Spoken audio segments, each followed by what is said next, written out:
the 40th episode of this podcast. Today, Millika Grant joins me. She's a co-founder and a CMO at Consolve, and she's also a marketing expert. So I'm excited to have you here today, and uh, please share what your story is about. Oh man, I mean, where do I even start? Um, let's just start, I guess, at the beginning, huh? Well, when I was young, my dad was an entrepreneur, and there was varying levels of success with that. And so we had some really good times and some really rough times. And so when I went to college, I was pretty much like done with entrepreneurship. I was just not going to pursue that because I had seen some of like the negatives and I'd lived it firsthand. And so we go to school, we graduate, and my husband and I are working for some small companies and some small startups. And we came across this opportunity where I'm like, oh, there's actually like a huge need for what Consolve does. And we are capable of fulfilling that or solving that problem. And so we're like, well, maybe we should like start a company. And I was kind of like on the fence about it for a long time until I watched some of like Alex Hermosi's videos. I know that's like super cheesy, but if you guys don't know who Alex Hermosi is, he's like this business guru guy online teaching all about entrepreneurship and like a really cool dude. I really like it. And I was watching his videos and I was doing the math of like, well, what's our life trajectory if we stay where we're at with, like our finances and what we can bring in with our 2 degrees that we have, right? And then what's the trajectory if we pursue business and entrepreneurship? And it was just so glaringly, like the difference was so glaring and so striking that it was just like, there was no other choice. It felt like in that moment of just like, if we want to live the life we want to live, we can't get there with just our 9 to 5 jobs. We need to do something different. And so it's kind of like a thing that renewed my belief in entrepreneurship, if you want to say it that way, of just like, I can see that there's a path. And there's just like, I used to think, oh, I don't know how, so I can't. But then I realized I'm like, oh, no, I can change it to, I don't know how, but I know I can. And I can figure out a way. And I realized that like the barrier of entry to business is a lot lower than we think. Like before I used to think I had to reinvent the wheel or, just create something new. And I had to know everything there is to know about business. And then I realized I'm like, oh, well, just like with school, how there's like A students and B students and D students, business is the same way. Like not everybody knows what they're doing. And like it's a lot easier to start a business than you think. You just have to have an idea and a way to fulfill that idea and like a business name. And then you in a bank and whatever, but you're good to go. Right. And so long story short, it was listening to some of that content, realizing like I'm not on the trajectory I want to be on, and finding it was like kind of that there's an opportunity placed in our lap and just jumping on that opportunity while we could. If that makes sense. That's kind of like a long-winded answer.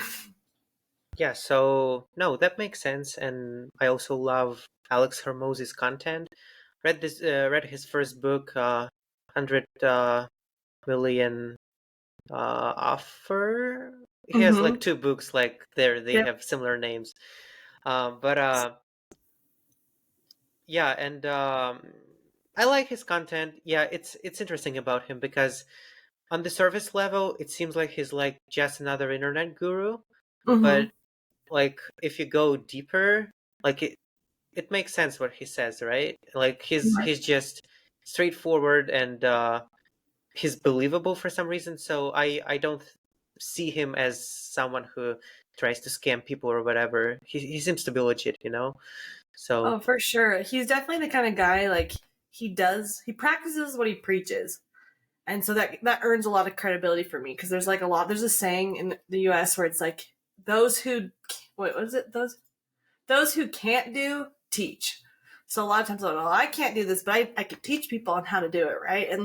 And he's not one of those guys. Like everything he teaches is something he's done himself. And I thought it was really cool when he launched his second book. It's all about leads, right? And how to get leads. And there's like 8 methods, and he talks about it in the book of like, where to generate leads and how to do it. And he did leading up to that book launch, he did all 8 of them. So he could show in real life, like, this is what I did just to launch my book. And I did. And so that was like really cool, incredible to like for him, I think, because it's just like he's not just like a scammer or just, oh, I can say the fancy things online that like get the likes or whatever. It's like, no, he's like giving you solid business principles. Yeah, makes sense.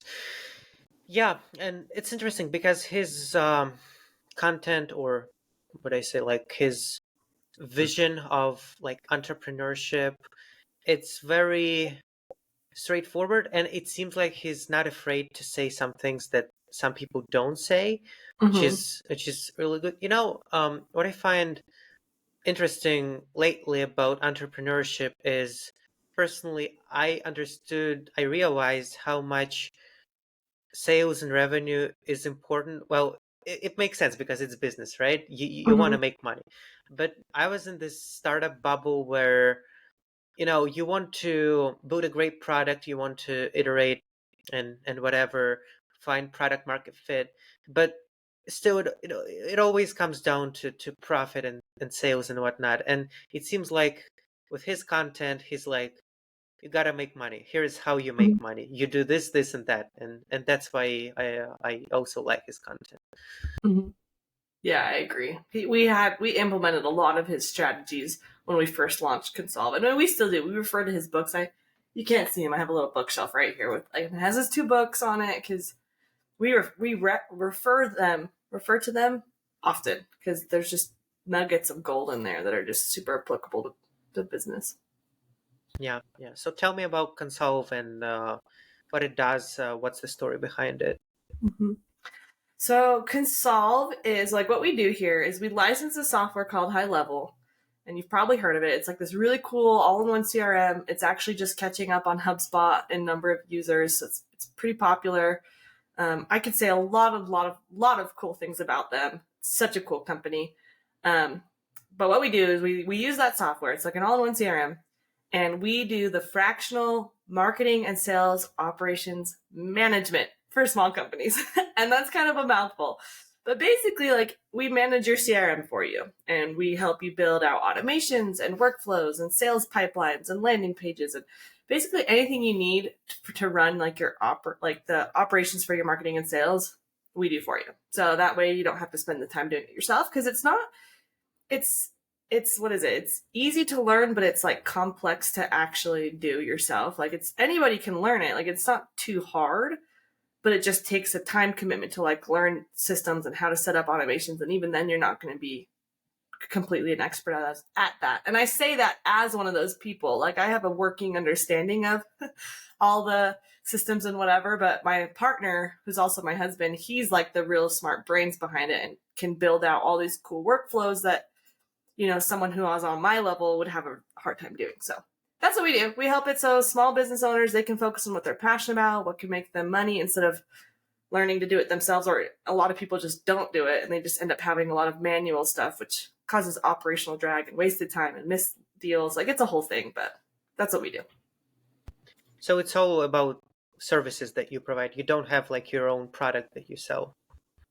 Right. Yeah. So we just resell High Level, and we just do the servicing and maintaining on top of that. So, like I said before, we build out, like if you wanted to do, one of our clients is a coach, like an online coach, and they do webinars, right? And so for when he's about to launch a webinar, he wants this email blast to go out, right? A week before, the day before, an hour before, and then the webinar happens, and he wants a way to track who's on the webinar. And then afterwards, he wants to send an email out to the people who came and people who didn't come.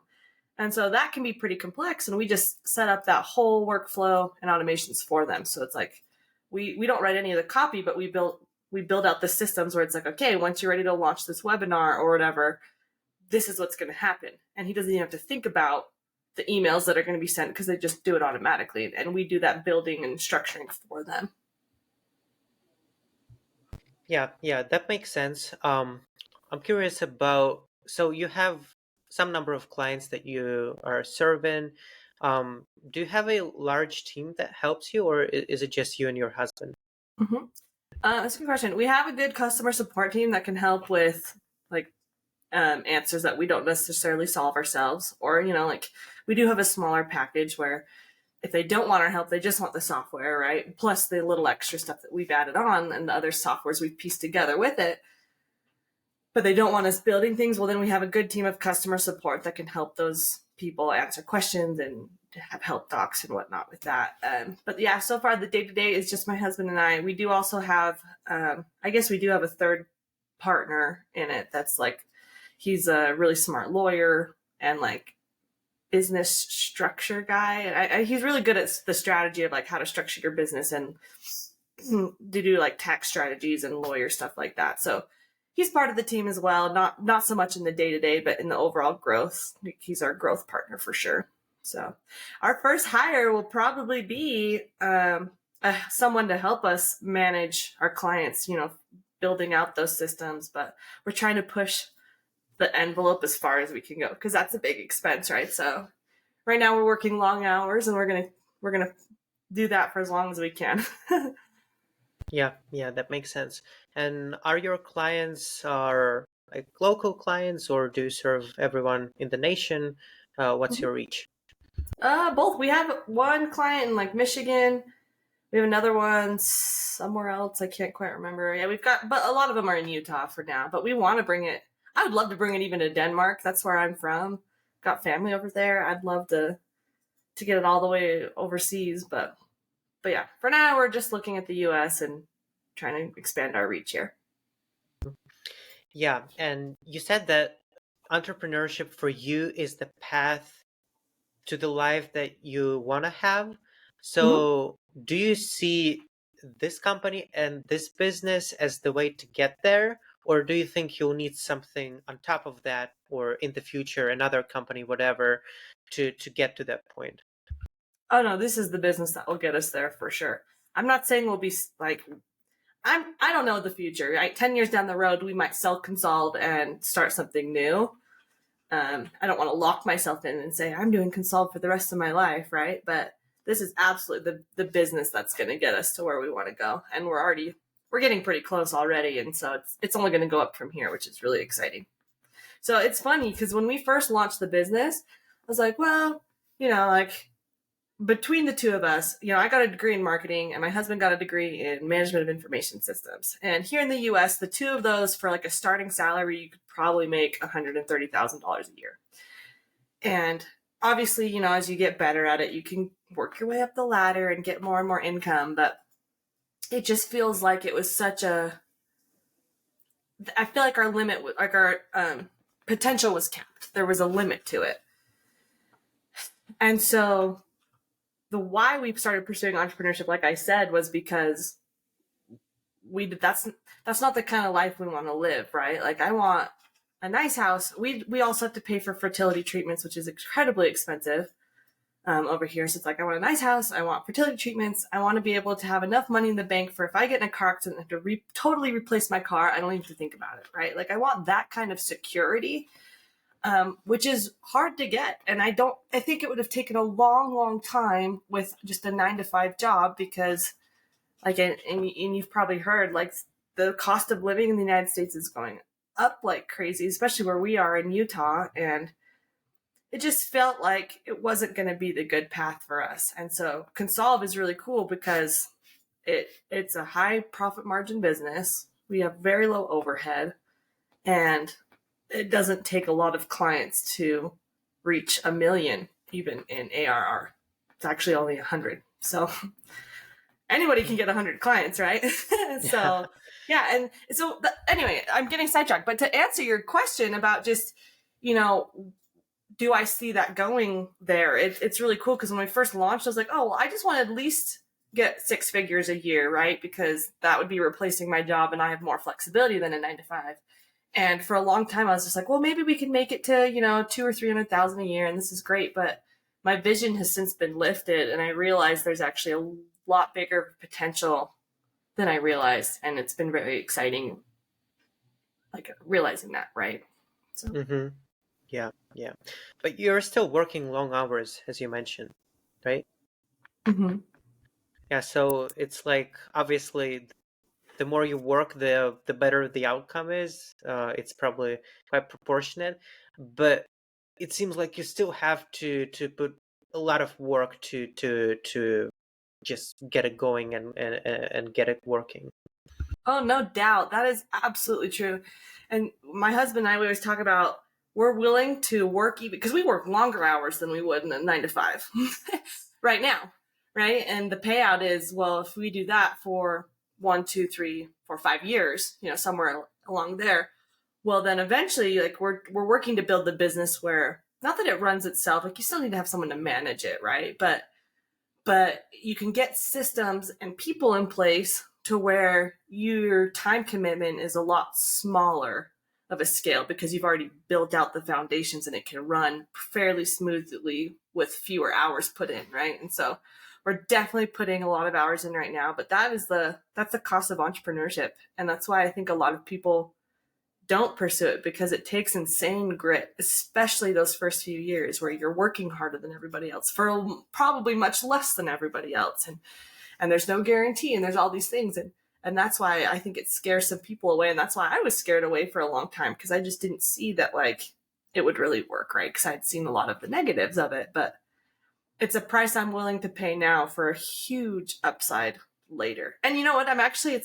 It's kind of like a hobby of ours. Like we actually really like doing a lot of the work. There's some work where I'm like, just have to get through the day, right? Like I don't like doing this, right? But I'm learning it and I'm trying to figure it out. But there's a lot of stuff that we genuinely, it's like, what do you want to do tonight? It's like, well, I want to work because I had this new cool idea. It's kind of just a hobby as well. Obviously we're working it like a job and like working really, really hard at it, but it's enjoyable in a lot of times, like a hobby would be. Yeah.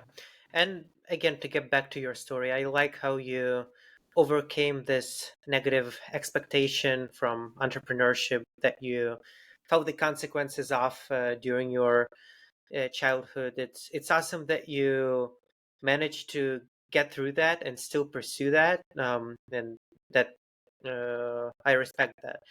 But what I'm curious about your business is you mentioned that you basically license the software, you automate that, you do a bunch of services on top of that. Do you think there is a risk in being tied to one specific software in the company that you work with, because you never know what's going to happen to them, right? Yeah. No, you're absolutely right. There definitely is a risk. I mean, they could, be bought. They could sell, right? They could sell to a different investor that has a different dream than them. Um, I don't see that happening in the near future, at least, because like they're unlike any other software company I have ever heard of. And I know a lot because like we're in that software kind of like industry. And so like, there's like the HubSpots and the Salesforces, and they're all just like trying to nickel and dime their clients at every possible turn, right? It's like, oh, you want another user? Well, it's going to cost this much more and this much more and like this much more for this. You want a phone and to email. And it's so interesting that high level's like not like that at all. Like they want to become, their mission is to become the WordPress of CRM. So like 1 in 3 websites is built on WordPress, and they have a huge reach, but it's really cheap to host your website on WordPress, right? WordPress makes a lot of its money from, adding special plugins or like design templates, or, there's a lot of other things where they make their money from. And that's what high level wants to do as well, is they want to have such a far reach, and they want to make it like really, I don't want to say cheap because that's kind of like the wrong word, but they want to make it affordable so more people can use it. But then they make a lot of money on, the emails and the text, because, they sell that to us, right? And they sell it at a low price, and they want to make money on all the plugins that people add in. Like there's just really cool things. And I found a mission statement from them, and I haven't been able to find it since. I'm so mad at myself I didn't save it because it's not on their website. They don't have like a really traditional website. It's more just like a single landing page. And but they gave at one of their conferences, because they have like a summit every year of like, just the high level summit, and people come and whatever. And it was one of the founders was presenting, and they had like on a presentation, and there's like 5 core like statements of like what they were doing and like what their mission was. And one of them was, no one will outdevelop us. So they're like a developed focused company, which is really cool, because like a lot of softwares, they develop it once and then they're like, oh, it's making enough money and I'm never going to change it because people are tied to me now, and they just don't develop a lot, right? So it's like, well, they're not like that. And the second thing was, they said, no one will make their clients more money than we will. And so they're so focused on people like me having a good experience and making a lot of money. So we use the platform. And then, well, when we use the platform, everyone we work with, they come and join it too, right? So it's like, it's a smart business model. So that's a long-winded answer to say, yes, there is a risk. I don't think it's going to be soon, whether they get bought out or if they suddenly were to randomly overnight change all their values.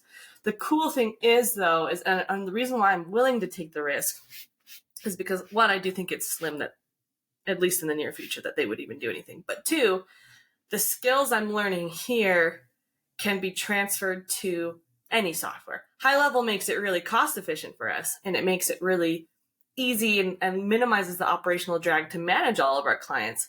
But the idea of creating, simple workflows and automations and processes like that, I mean, that could be done on any software. It'd probably make our overhead more expensive and whatnot. But I think our business could transfer to other things if there was some sort of emergency and we needed to. Plus, the skills we're learning just as entrepreneurs, I feel like I'm better equipped to pivot and handle new opportunities, maybe even come up with a new sort of company, right? And so, yes, there is a risk, but it's one I'm definitely willing to take. Yeah, and that's fine. I think that's not a huge risk, as you mentioned, but still, you're building those skills, and they can definitely be translated to other companies. Mm-hmm. Hey, and I know this might be a secret sauce of your company, so you might not share it, but since you're a marketer, I'm very curious, how do you find your clients? Where do you find them? And because for me, I'm not a marketer. I come from like a technical background, um, AI, data science, math, all of that. Um, and generating like new leads and converting them into actual customers is always an interesting challenge for me. So I'm curious how you do that. Well, it would probably be different for every company, right? Like, we're B2B and we're selling a service, not a software. So what we do and how we're strategic about it is a lot of our clients come from strategic partnerships. And so we meet with people that they also sell to B2B. Like, for example, we're in the works, and I don't want to jinx it. We're in the works of creating a partnership with a pretty cool company here in Utah that does like bookkeeping and tax strategy for small businesses. And so it's really cool. So it's like kind of a fractional service as well. It's like an outsource, like they don't hire someone in-house to do their bookkeeping. So it's like that kind of size of company. And so we're making a strategic partnership with them because they're already generating a lot of leads from their own ads or whatever they do. And those leads can also be sold our services because they're the same ideal kind of clients of that kind of revenue level. And they're the ones that are already in the mindset of like, look, I don't want to hire in-house for this. I'd rather hire someone outside. And so strategic partnerships like that can produce lots and lots of referrals. And of course, we give a really good kickback for those. They get a percentage of our clients' monthly fee because we're subscription based for the duration of like that client. So as long as the client's paying us, they're getting paid, which is really cool because it's like they have to do like 1 or 2 email blasts and then get paid indefinitely, right? So strategic partnerships is a huge one. Finding people that have similar kind of clients, but not in the same like competitive industry, right? But the same idea, that has helped a lot. And then just like networking a lot, and just talking with lots of people. There's always someone that knows someone, that needs what we have. So that's how we've done it so far. We're looking at building out cold emailing and stuff like that to do some outbound sales as well. But that's coming. Right now, we're just focusing on those partnerships. But how do you find those partners? Mm-hmm. I just go to events. I look up events that are around me. I ask all my friends, my business peers or whatever. I'm like, have you heard of any events coming up? Is there like a networking thing I can attend to? I just go and I talk to everybody. I like to joke with, I've already said this before, like that my partner is like the brains behind it all as far as like the actual setup of people's systems go. And I like to say that I'm the monkey on the stage. Like I just go and I talk to as many people as I can. And I enter, like I've entered some competitions for startups, like not even like to win because, we're not like for example, one we entered was called the Entrepreneur Competition. And it was basically just like startups that are finding investors. And we're not at that stage right now. We're wanting we do want to seek investors, but we want to bootstrap it to a certain point first, because then we'll have a lot more leverage when we eventually do raise capital, right? So we weren't like the ideal people they were looking for. They were looking for some kind of new software or new idea, not really a service-based business, right? But I went there anyway to participate so I could network with the people I want to talk to, right? And learn stuff from them, right? So I'm trying to find just events to go to. And a lot of times I end up being a really small fish in a really big pond, but that's okay because that's where I can grow. I'd much rather be a small fish in a big pond than a big fish in a little pond. Yeah, makes sense. So it seems like Utah is a great place for events and networking, or is it just is it just Utah, or do you travel to other places for those events? Right now, it's just Utah. There's definitely a lot of opportunity here, so we have not even come close to exhausting that. So we probably won't end up traveling. I mean, maybe to Denmark because I'm already going there as like with my just visit my family. So we'd probably attend events while we're there, but yeah, we probably won't travel for a while until we feel like this has been exhausted. Um, and Utah's the startup capital of the world, or at least they're trying to be. They're trying to rebrand that a little bit. So, but it's been a great experience for us so far. Garrett and I have talked about living other places in the United States, like where maybe there's no income tax or stuff. And for right now, it's just hard to make that switch because there is so much happening here in Utah. There's a lot of opportunity. So for a startup for founders, do you suggest like considering Salt Lake City or Utah in general for their operations and for networking and stuff like that? I definitely think like incorporating here, maybe not, but like living here and running your operations here, yeah, I think there are tons of opportunities for startups, especially if you are seeking capital, right? Like seeking funding. Not there's probably other like Silicon Valley's probably really good, New York, I'm sure there's even more, Texas probably. But yeah, I think here's like it's lower cost of living. It's still pretty high, but lower than some of the others I just named. And there's just tons of people bustling around. Like everyone likes that entrepreneurial spirit here. And the tech stuff is also popular. Like it's not just like, traditional brick and mortar businesses, it's also tech startups and stuff, right? Mm-hmm. Yeah. Oh, absolutely. Yeah. I don't know if I can speak to the brick and mortar as much. I feel like those statistics are probably the same here as they are anywhere else, right? Like 1 in 5 restaurants fail the first year or whatever that stat is. I'm sure that's probably similar here, but definitely like the tech startup stuff, um, like product starting up, stuff like that. Like I definitely think this is a good place to do it. Okay. Yeah, thanks for sharing all that. And before we end, any last kind of advice to entrepreneurs who want to pursue something or already trying to build their company? Mm-hmm. Well, to people who are on the fence like I was, I would just say it's a lot easier than you think. Obviously, it takes insane grit and perseverance and diligence. Like you have to work really hard. But it's like I used to, and I think I already said this on the podcast. I used to think, oh, I have to reinvent, like I have to invent something new. Like I have to, and it's not. Like running a business or starting a business even is as simple as I have an idea or an offer, right? And a way to fulfill it, and that's it. Like it doesn't have to be this new earth shaking thing. Like you can literally start with $100 in your bank account, right? Like there are ways that you can start a business like that. So I would just say get started. Have it like whatever your idea is, just jump in and do it. You will learn so much more and you'll be surprised with how quickly things can progress if you're actually just doing it instead of just like thinking about it or waiting for the right moment. I would say just start. And to people who are in the middle of it and they're struggling, I would say just you're in good company. Like there are so many entrepreneurs out there, myself included, that are just in the thick of it, right? Just hustling to make it happen. And that's the price of entrepreneurship and for the life you want and for the money you can make and the legacy you can build and the reach you can have. And so it sucks, but just keep grinding and you got it. And if you ever want to talk, you can always come chat with me. Well, I love your spirit and congrats on what you're doing. Good luck with everything. Good luck with growing your company and getting where you want to be. And thanks again for coming and sharing all of your insights. Yeah, thanks for having me, Danny. It was great chatting with you. Yeah, likewise. Thank you.